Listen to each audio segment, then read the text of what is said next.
Attention, Yoann Gouffran qui est tout proche pour centrer la reprise. Ils vont marquer les cadets. Et le but est accordé par Damien Ledantu qui regarde son assistant là sur la ligne de touche. C'est Gouffran. Il y a du monde pourtant en défense. Hein. Ils sont... Là, il y a un mauvais contre et Toudic en a profité. Hein. Ah ben c'est un coup du sort dès le départ du match. Ça va obliger les Marseillais à changer de vitesse tout de suite. Ouais, Julien Toudic qui a été titularisé au dernier moment. Ouais, c'est Julien Rodriguez. Que le ballon avait franchi la ligne. Ouais, je vous l'ai dit, je le confirme une nouvelle fois, mais nous disposons évidemment de technologie pour le voir. Alors là, on voit déjà que le bras de Mandanda est bien derrière la ligne, mais à un moment, il y a une image également, on voit le ballon retaper derrière la ligne de but. Donc là, c'est clair, le ballon était bien dans les buts et quand on aurait dû mener 2-0, on va le voir peut-être mieux sur ces images, Daniel et Eric. Regardez ce ballon là, il va taper derrière la ligne de but, on le voit clairement ici. Ah oui.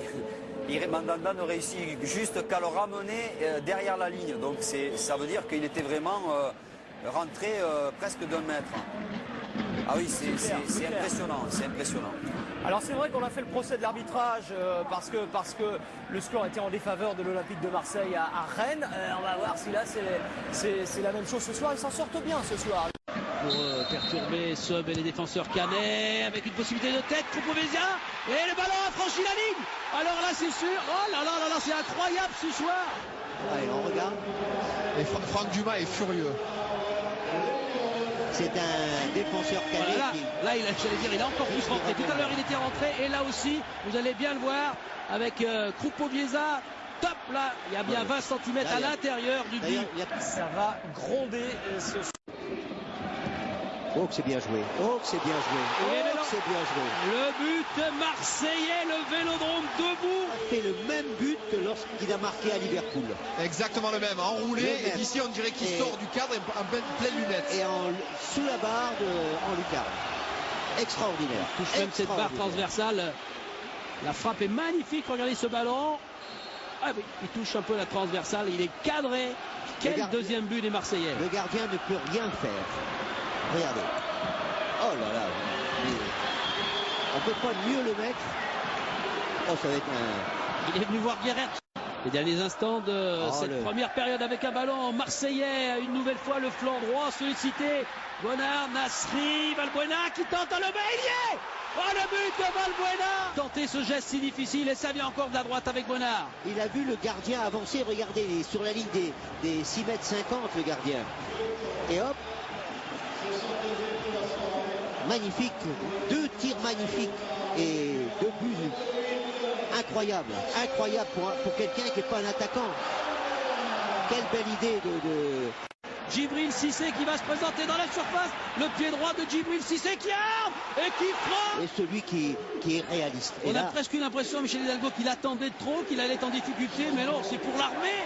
Oh, quelle terrible puissance. Non, c'est fantastique, fantastique. Encore qu'au départ, il y avait une position, on aurait presque dit qu'il était hors jeu. Physiquement, on rappelle ces 2 jambes brisées. Regardez quand même là ce soir le physique qu'il faut pour frapper si violemment cette balle. Mais depuis quelques matchs, on sent qu'il est en confiance, on sent il frappe, il court, il a envie de marquer, il a envie de jouer. Et ça, c'est comprend vient de faire son entrée. Ouais. Le banc. Et Cissé s'échappe. Cissé pour un triplé face à Costil. Cissé, il est dedans.